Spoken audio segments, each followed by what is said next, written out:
Então, Lucas 18, do 9 ao 14, diz assim: Jesus também contou esta parábola para alguns que confiavam em si mesmos, por se considerarem justos e desprezavam os outros.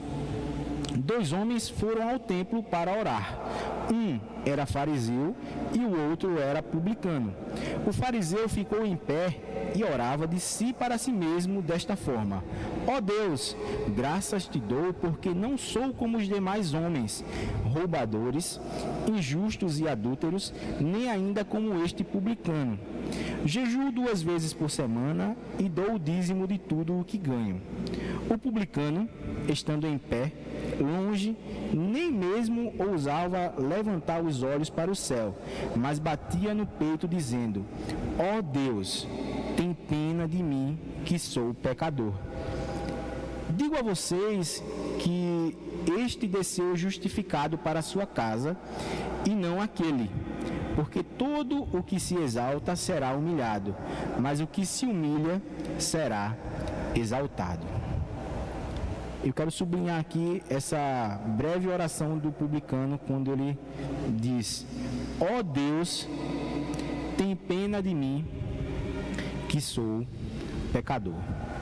Vamos orar. Senhor, mais uma vez nos colocamos na Tua presença, clamando a intercessão do Teu Espírito sobre esta mensagem, sobre este mensageiro, para que ela cumpra a vontade a qual o Senhor já está disposto a realizar no coração de cada um dos nossos irmãos. Que seja tudo para a Tua honra e glória, em nome de Jesus. Amém. Amém. Bom, oração que revela o coração. E Jesus então conta essa parábola em que ele apresenta um fariseu e um publicano, dois tipos de pessoas diferentes, né? São 2 homens, mas com funções sociais diferentes. E o fariseu, você possivelmente já deve ter ouvido falar nele, era o responsável pelo ensino da lei, basicamente. O publicano, ele era o responsável pela coleta dos impostos, né? E Jesus vai fazer isso apresentando para o público dele, que é as pessoas que estavam se confiando em si mesmo, por se considerarem justos, e por terem esse comportamento, eles então desprezavam as outras pessoas.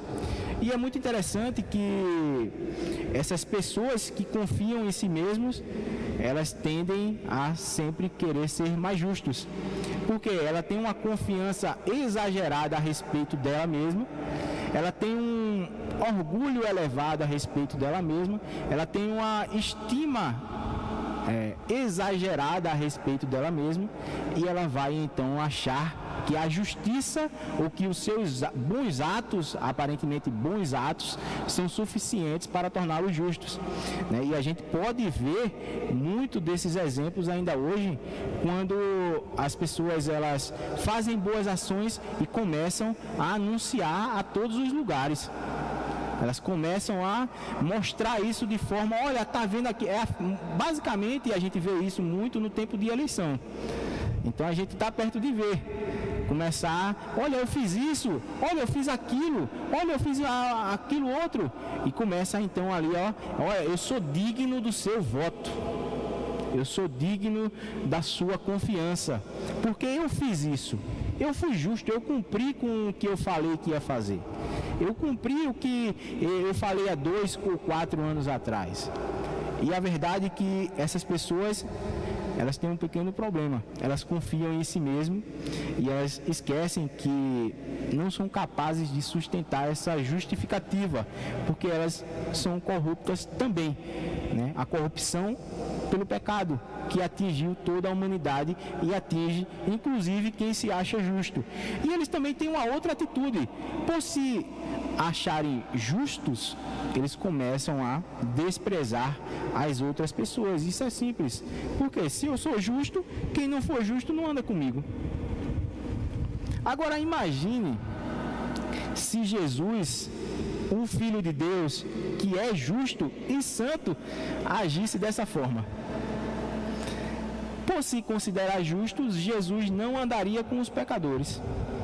Jesus não andaria com a ralé de Jerusalém, com os mendigos, com os publicanos. Jesus, inclusive, não ia chamar Mateus, porque Mateus era um publicano. Foi um publicano. Nem ia permitir que os seus pés fossem lavados e enxugados, lavados com lágrimas e enxugados com o cabelo por uma mulher de procedência duvidosa. E é interessante que Jesus vai estabelecendo, olha, eu estou falando isso para que vocês saibam a quem eu estou contando essa parábola. Então, qual é o tipo de pessoa que Jesus está contando essa parábola, essa história? Jesus está contando essa história para essas pessoas que confiavam em si mesmos. E isso está dentro de um contexto que começa aqui no capítulo 17, quando Jesus está falando sobre a vinda do reino de Deus. E aí perguntam assim, e quando é que o reino vem, Jesus? E Jesus responde, olha, o reino não tem essa aparência visível que vocês estão esperando, mas o reino já está entre vocês. O reino já está entre vocês. E ele estava se referindo a ele mesmo. Ou seja, a presença visível do reino de Deus naquele momento, né, existia na presença de Jesus. E hoje nós já podemos conceber isso de forma espiritual, né, pela morte e ressurreição de Jesus. E aí, o que é que ocorre? Esses personagens da parábola, eles são o fariseu e o publicano. E aonde vai acontecer isso? No templo. Então, observe comigo, 2 homens, versículo 10, foram ao templo para orar. 2 homens foram ao templo para orar. Uma situação talvez comum. 2 homens irem ao templo para orar. Um era fariseu e o outro era publicano. Então, inicialmente, parece adequado a parábola. 2 homens vão ao templo para orar. E não há nada demais se vai um fariseu, se vai um publicano, se vai uma viúva pobre ou se vai qualquer outro tipo de pessoa. Ele poderia ir ao templo e orar. Não havia problema, embora alguns espaços ele não pudesse acessar. Mas aí já é para outra história, né? E aí eles chegam lá, né, na frente do templo e começam a orar. E o fariseu, ele vai agir da seguinte maneira. O fariseu ficou em pé e orava de si para si mesmo, desta forma. Mas antes, o que é orar de si para si mesmo? Me parece que Jesus está enfatizando aqui aquele tipo de oração em que a gente fica meio que balbuciando as palavras e a gente tenta começar a falar para Deus o quanto a gente é bom. Sabe quando a gente está querendo que Deus faça muito algo pela gente e a gente está esperando muito aquela bênção e você começa a orar dizendo assim, Senhor, será que já está quase lá de eu receber essa bênção? Eu estou tão ansioso, será que já está chegando a minha bênção? Mas é porque, Senhor, o Senhor viu, né, que eu fiz. O Senhor viu o que eu fiz. Olha, eu tô dizimando, já faz 3 meses que eu estou dizimando. Você começou a dizimar agora, faz 10 anos que você é crente, aí agora você começou a dizimar porque você está querendo a bênção, né? Detalhe. E aí faz 3 meses, Senhor, que eu estou dizimando, mas ainda eu não vi. Eu não estou vendo ainda, não estou vendo nem a nuvem do tamanho da mão do homem para achar que é minha bênção. Mas eu estou nessa expectativa, eu estou ansioso aqui, Senhor, eu estou aguardando. E o Senhor viu também que eu peguei, Senhor, esse mês, aquele dinheiro que sobrou, aí eu fui lá e comprei uma cesta básica e levei lá para Nova Canaã. Se o pastor souber que foi dessa intenção, não vai ser legal. Mas Jesus, o Senhor viu também, e claro que Jesus está vendo. É claro que Deus está vendo. Porque nada do que você fizer, aliás, tudo que você fizer, Deus vê. Inclusive as intenções que você nem conhece. inclusive as palavras que você nem sabe pronunciar, inclusive os pensamentos que você já teve de tão maus, nem lembra e Deus sabe. E me parece que é esse tipo de oração que tenta conquistar Deus pela sua própria justiça, pelos meus atos de justiça. Quais atos de justiça? Essa oração de si para si mesmo. Você começa a falar para Deus o quanto você é bom e o quanto Deus está devagar em lhe abençoar. E a realidade é que Jesus expressou isso da seguinte forma. Então, o fariseu ficava em pé, orava de si para si mesmo e dizia: ó Deus, graças te dou, porque não. E ele começa a falar várias coisas que ele não é. E aí você vai lembrar que eu comecei falando, né, que as pessoas que têm essa tendência a justificar a si mesmo, quem não é tão justo como ela generaliza e coloca todo mundo no pacote e diz: não quero andar com vocês. Então o fariseu vai dizer: olha, eu não sou como os demais homens. Ou seja, ele é perfeito na visão dele, claro, né? Ele é puro, puríssimo, santo. Não sou como os demais homens. Não sou. Eu não sou como os demais homens, porque esses homens... Lucas, tu pode virar esse ventilador aqui um pouquinho, só para ele parar de chacoalhar aqui as folhas, por favor. Aí, beleza, ótimo. Agora que eu estava soprando tudo aqui. Obrigado. Sim, deixa eu me perder aqui, sim. Eu não sou como esses demais homens, porque esses demais homens, eles são roubadores, são injustos, são adúlteros, e nem sou também como esse publicano. Veja a consequência de um ato de justificação por si mesmo. Eu desprezo todas as pessoas e acho que nenhuma delas presta, porque uma vai ser corrupta, outra vai ser, aliás, uma, de acordo com o texto, uma vai ser injusta, a outra vai ser adúltera, a outra vai ser roubadora. Em resumo, essas pessoas serão corruptas. Mas aí o apóstolo Paulo nos lembra que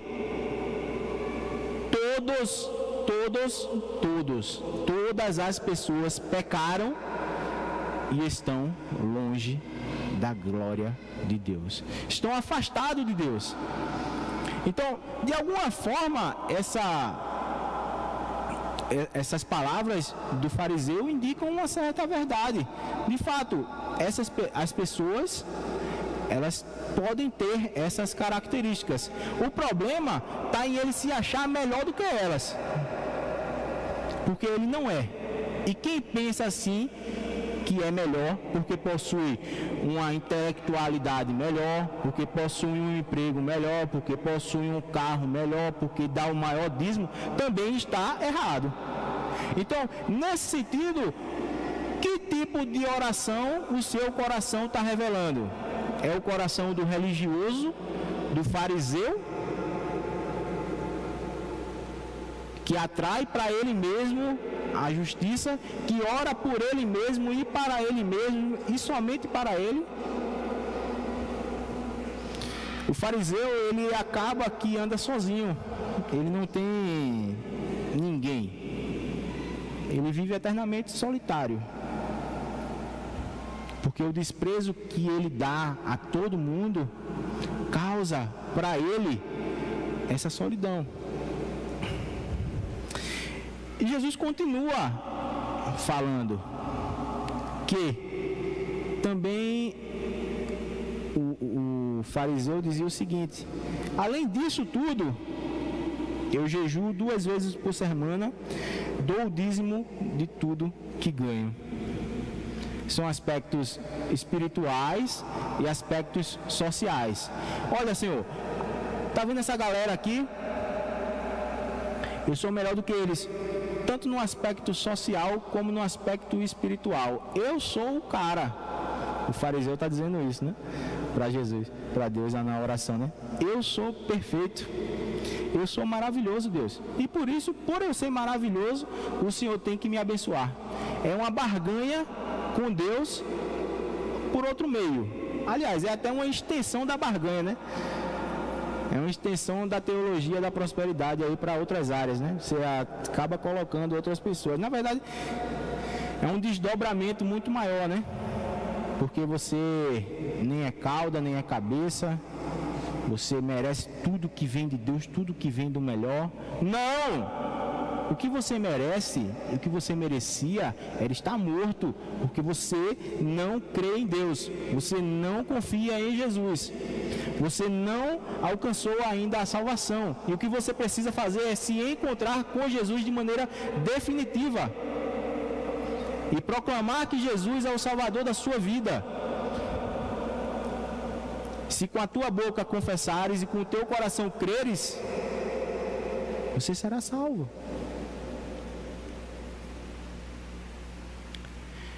E o que ocorre muitas vezes é que o nosso coração, ele vai guardando esse tipo de sentimento, esse tipo de achismo, onde nós, por determinadas circunstâncias da vida, começamos a melhorar, começamos a crescer, e esse é um dos perigos do poder, do dinheiro, do conhecimento.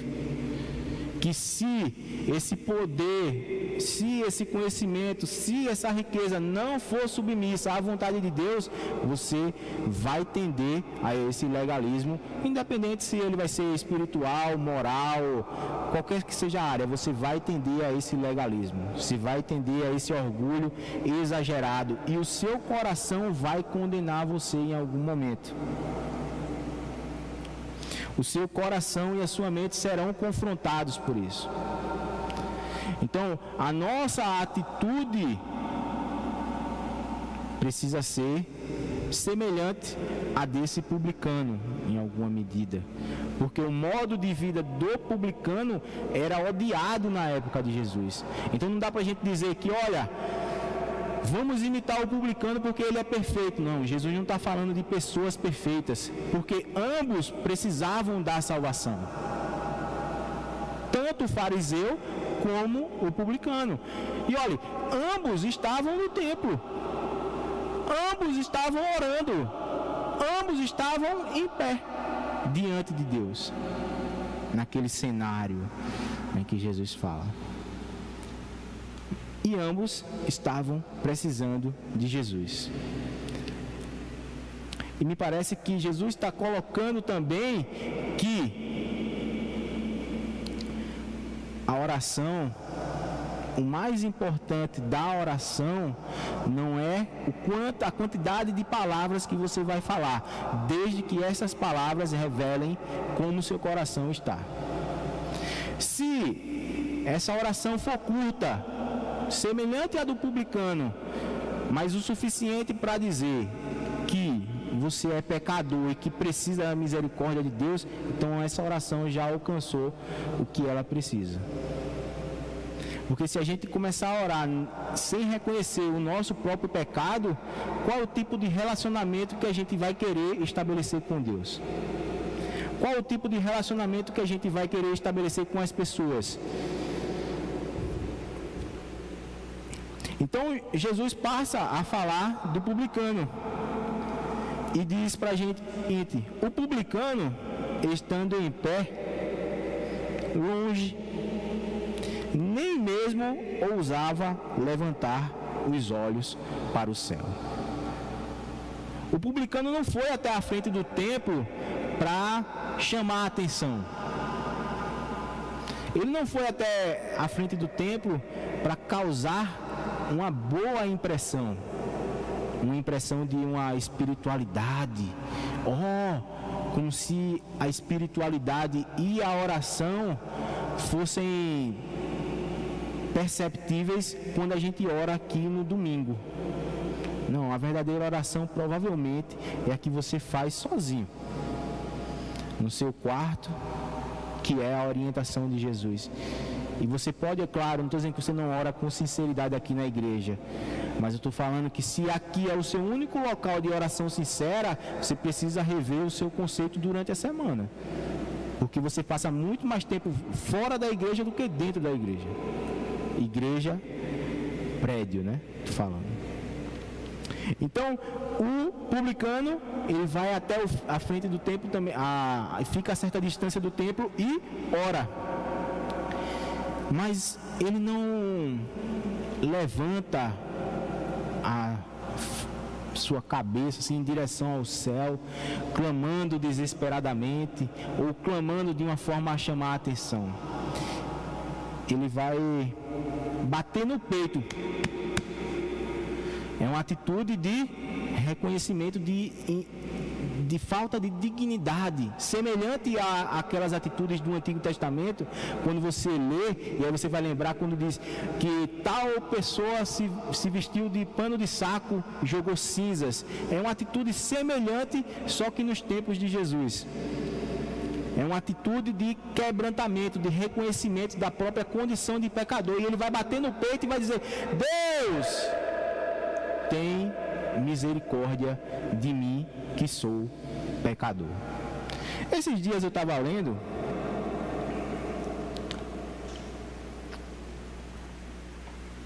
que uma boa frase, ela tem de 7 a 12 palavras.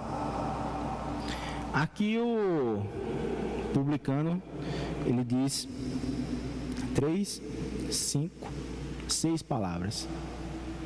Mais do que o suficiente. O suficiente para afirmar a condição do coração dele, a condição de miserável, a condição de quem precisa de Jesus, a condição de quem precisa da segurança e do conforto que vem de Jesus. E se você está buscando por segurança e conforto, reconheça a sua condição de pecador. Se você está buscando uma bênção, reconheça a sua condição de pecador. Se você quer se aproximar de Deus e quer conhecer mais de Deus, quer estudar a palavra, reconheça a sua condição de pecador e peça a Deus e clame a Deus por misericórdia. Porque não há outro meio adequado, verdadeiro, que não seja uma oração que comece reconhecendo que a condição do nosso coração é de um coração que deseja se afastar de Deus. Porque a verdade é que nós estamos distantes de Deus. E se a gente não se colocar da presença de Deus e clamar por isso, para que Ele esteja conosco, porque Ele já está e a gente não reconhece isso, porque Ele já nos ama e a gente não entende isso, a gente não vai conseguir viver em paz. Será uma paz que virá por outros meios, né? Pelo meio material, pelo meio da ajuda social, mas não será uma paz genuína conforme a que Jesus nos diz. Deixo-vos a minha paz, eu vou deixar para vocês. E o que é que um pecador busca em Deus? Ele busca a salvação. Ele busca a reconciliação.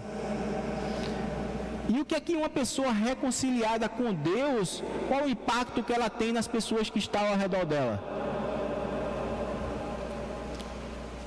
A Bíblia não fala da situação do publicano, mas fala de outras histórias, de outras situações, como por exemplo, lá em João 4, quando Jesus fala com a mulher.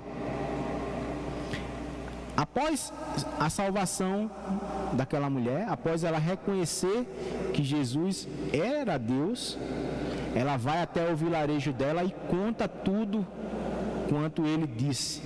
Olha, eu encontrei o profeta, eu encontrei o Filho de Deus, e agora ela sai anunciando. E outras histórias também.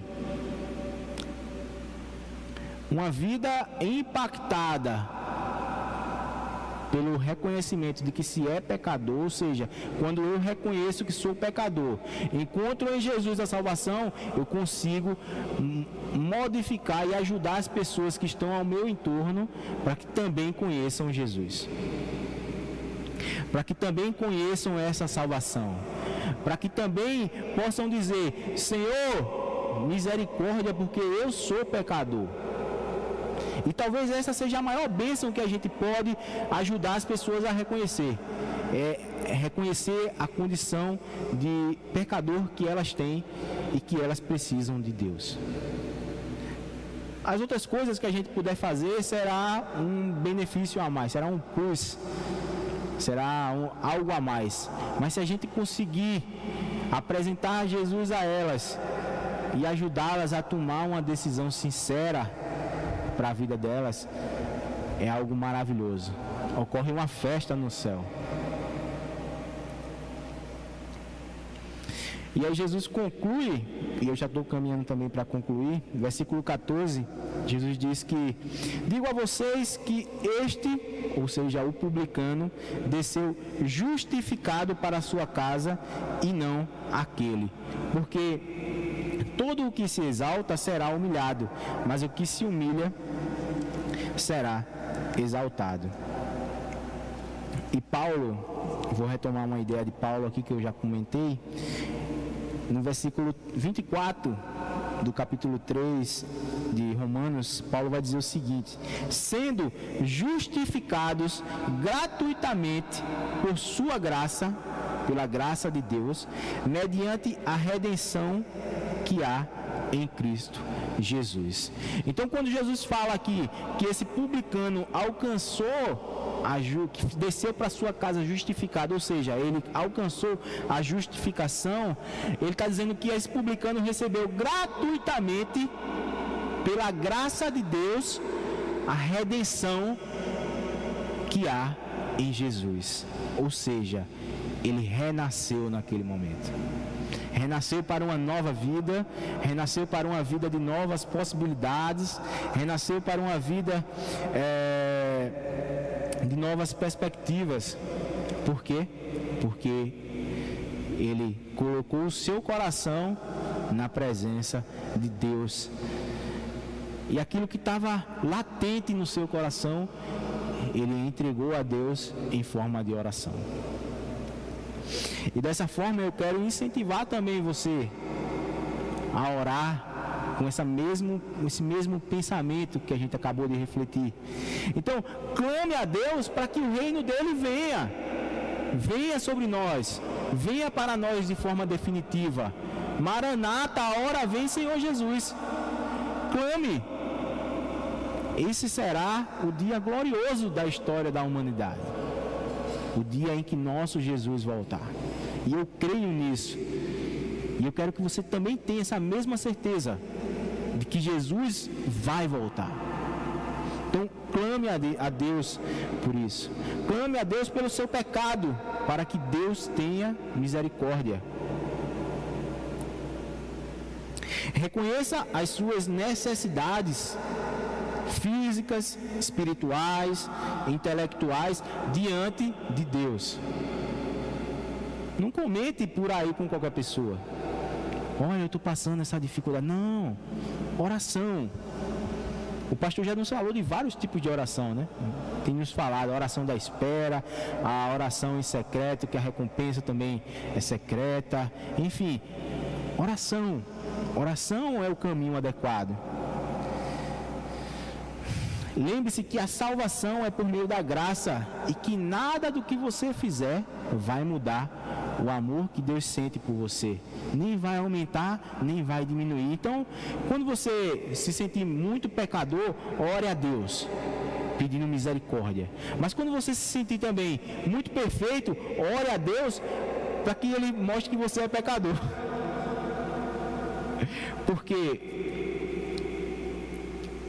é tão fácil a gente se mesmar, né?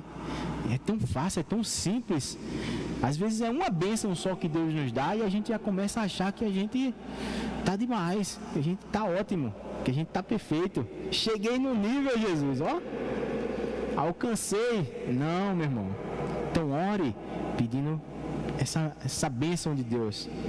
Ore pela sua santificação. Clame a Deus para que você tenha uma vida pura, um coração puro. E essa semana eu estava ouvindo uma música, um rap legal, e falava assim: tudo tudo será puro para um coração puro, também será mais leve para um coração grato. Eu achei isso muito bonito. Eu disse, vou compartilhar com os irmãos.